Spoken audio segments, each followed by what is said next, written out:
You're listening to Tarazi Tuesdays with the Bible as Literature.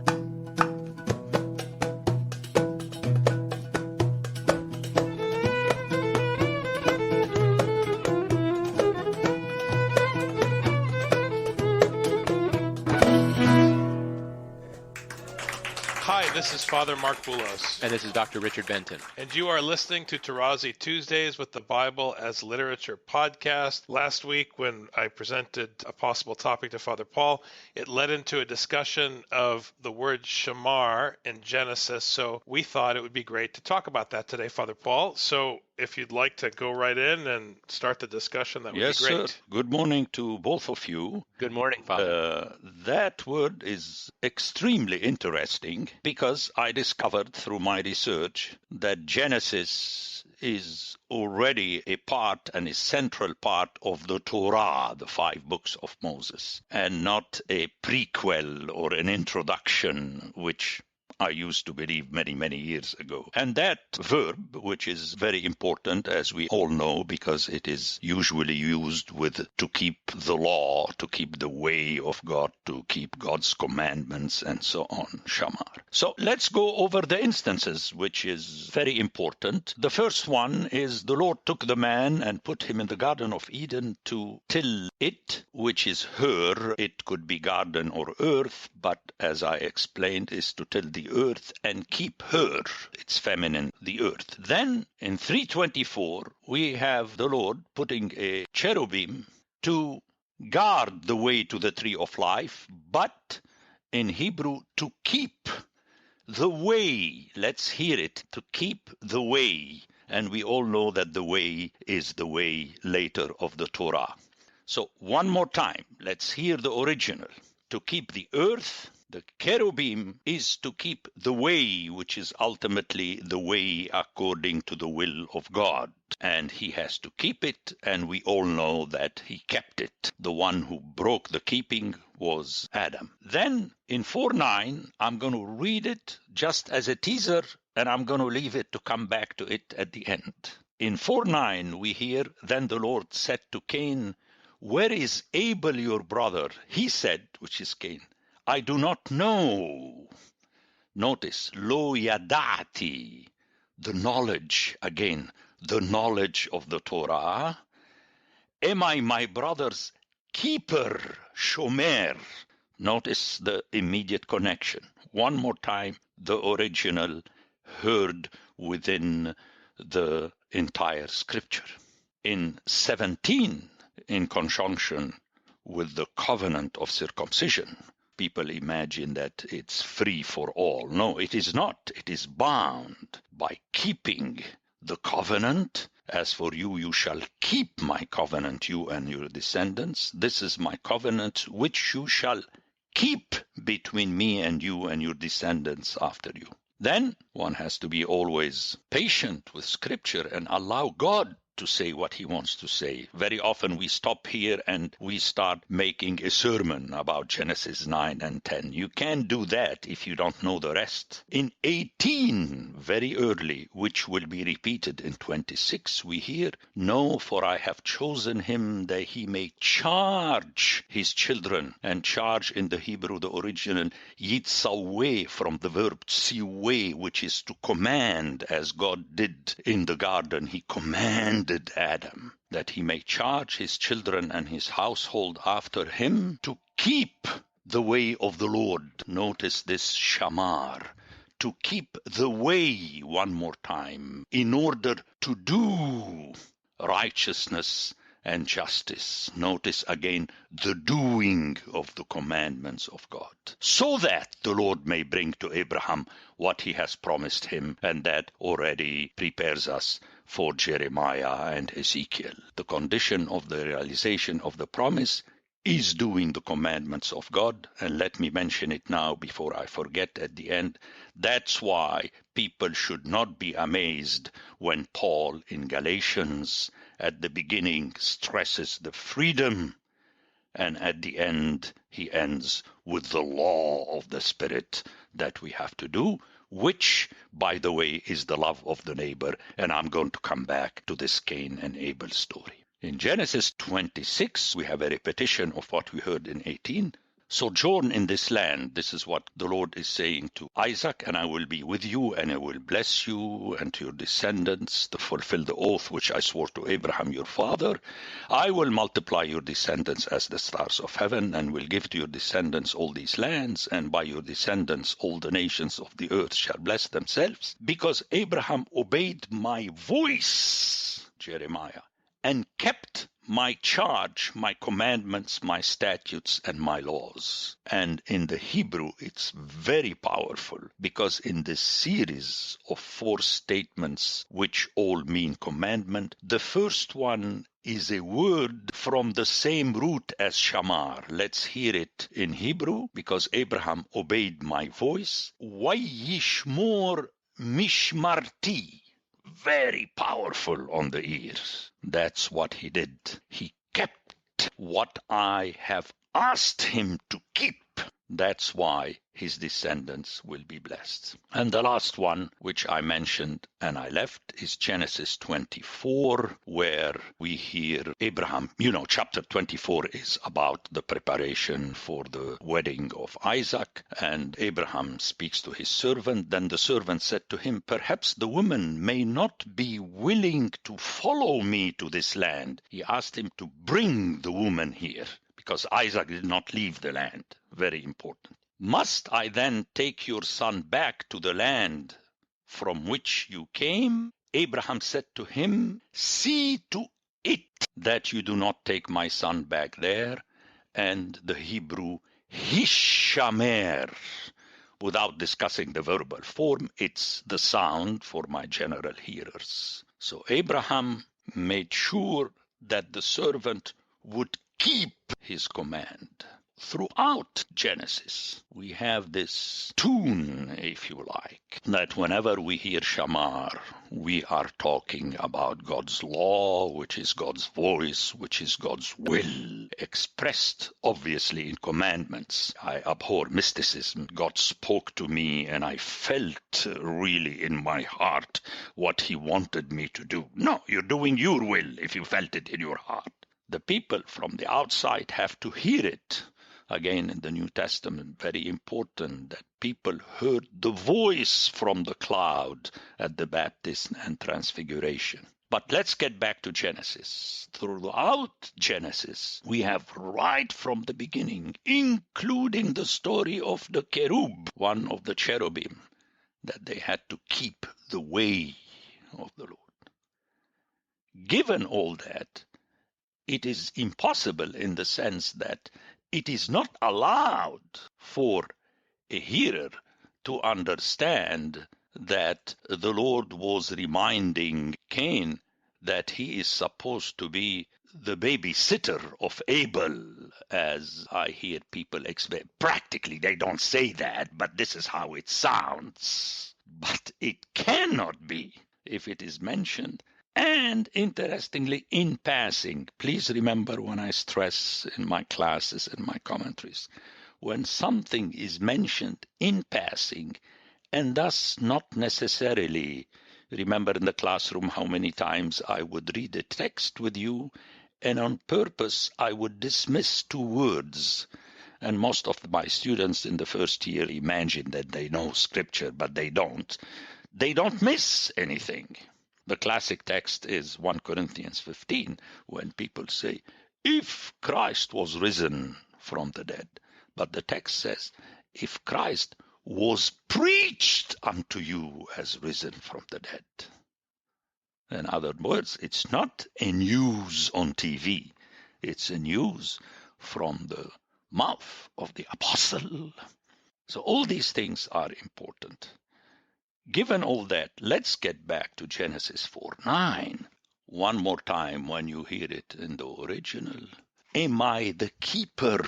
Shomer is an active participle, which in Hebrew functions as a noun and a verb at the same time. So is he supposed to be the keeper of his brother?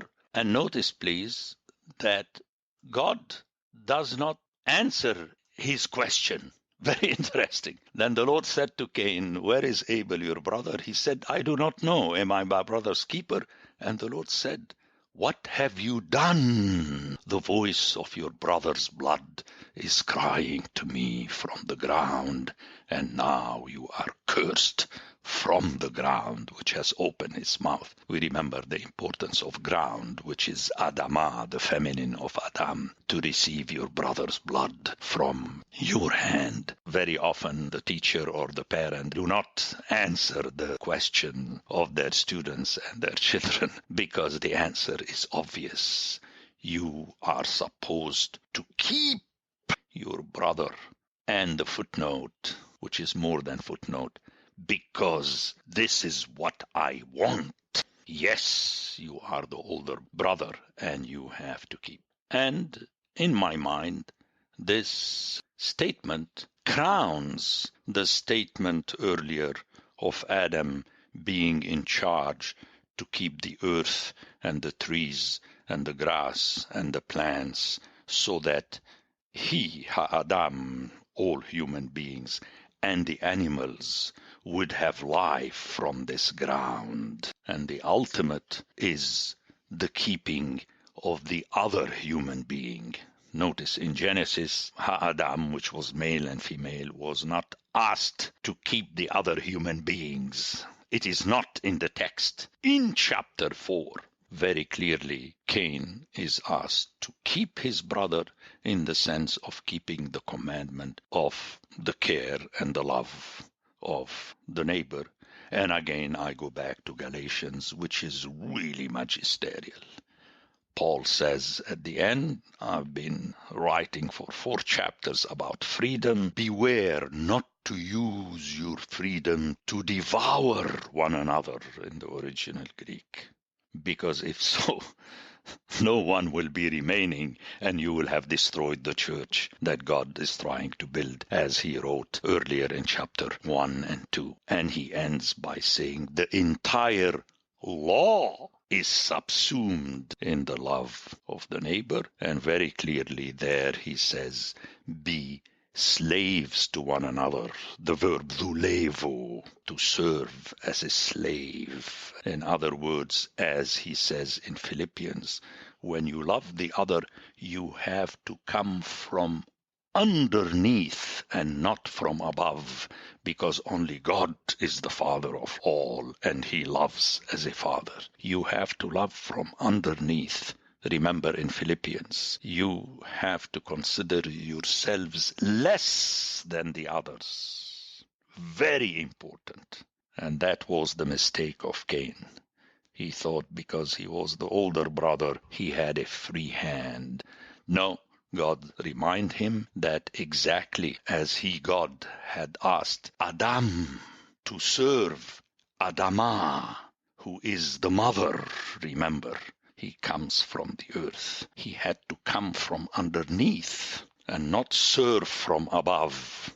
To serve, in essence, means come from underneath. And this cannot happen unless it is ultimately the only Father who is commanding you to keep. So keeping is not by choice. I choose or I do not choose to keep. Shamar has the connotation of must, because throughout Scripture it comes as being asked for by a command by God. Genesis is definitely the book of books, until Matthew, of course, which is another Genesis as it entitles itself. There is a beautiful connection between Genesis and Shamar in Hosea chapter 12. And in chapter 12, in verse 12 and 13, Jacob fled to the field of Aram, and Israel served for a woman, and for a woman he kept. Now, it just says kept in Hebrew. Some commentators, including me, say kept sheep is the implication of that. The reason why is because in the following verse, and by a prophet Yahweh brought up Israel from Egypt, and by a prophet he was kept. So I wanted to make the parallel between the sheep. But Jacob kept the incorrect law by keeping for the sake of the woman, and keep is shamar. But Yahweh protected the people, and the verb that's used is nishmar, was kept from shamar. So the idea that you always emphasize, Father Paul, I see it emphasized here again. We are not released from slavery. Israel was not released from slavery so that they could be free, but so that they could keep Yahweh's law. And earlier in chapter 12 in Hosea, he says, and you will return to your God, keep kindness, chesed, and justice, mishpat, and hope or wait on your God forever. So Jacob kept his own law to serve and to enslave himself. Yahweh kept Israel and brought them out of slavery, out of Egypt, so that the people, Israel, could keep chesed and mishpat, mercy and justice, and that they would hope in their only God and to wait on their God. The way that Hosea weaves the very themes you were talking about, even using the same characters, Jacob, and using the same verb, Shamar, it's amazing to see these connections between Hosea and Genesis. All I can say is that Hosea is not the book of books, because Hosea is the only prophet that refers using the same words that are found only in Genesis, already in chapter 2. And I will remove the names of the Baals from her mouth, and they shall be mentioned by name no more. And I will make for you a covenant on that day with the beasts of the field, the birds of the air, and the creeping things of the ground, and I shall abolish the bow, and so on. And I discuss this matter in my book, The Rise of Scripture. So really, Scripture is interwoven, and I'm not only thankful, but appreciative of your comments for the sake of the hearers. I'm sure all the hearers have noticed that you and I were making points from Scripture, out of Scripture. And that ends up as an invitation to the hearers to go back to the text and check. How would they know whether I'm really quoting from Hosea chapter 2? And you quoted from Hosea chapter 12. That is extremely important, and more so if the hearers would make the effort to hear through people more knowledgeable in Hebrew the original. The connection is always in the original. It's an extremely important point. I dismissed the play between keeping the law of God and God keeping us, but you brought it up, and I'm really appreciative for that. That again, the play on Shamar is beyond just my presentation, but it's all there. That's my conviction after I have studied the Bible for 5 decades and after having written this book. Until now, Mark knows that I said, hold on, I'm sending you an extra 2 paragraphs extra. And then yesterday I said, enough is enough, It will never end. So the main point is made, and it has always to function as an invitation to the readers, as I have written way back in the intro to my commentary on Galatians. People should not spend their time. They could spend their time reading my book because it's very detailed, but not quoting it, which we all theologians do. Notice how theologians quote their colleagues, themselves, and the fathers and Scripture as though they are different sources of the same value. No. Quotations have to be always from Scripture. And that is because they are the words of God. I was saying to someone 2 days ago that when you pray, you have to pray the Psalms because they were uttered by the mouth of God. You don't write your own hymns or your own apolitikia and kondakia and so on. No, worthless. No, you repeat what God taught you to say to him.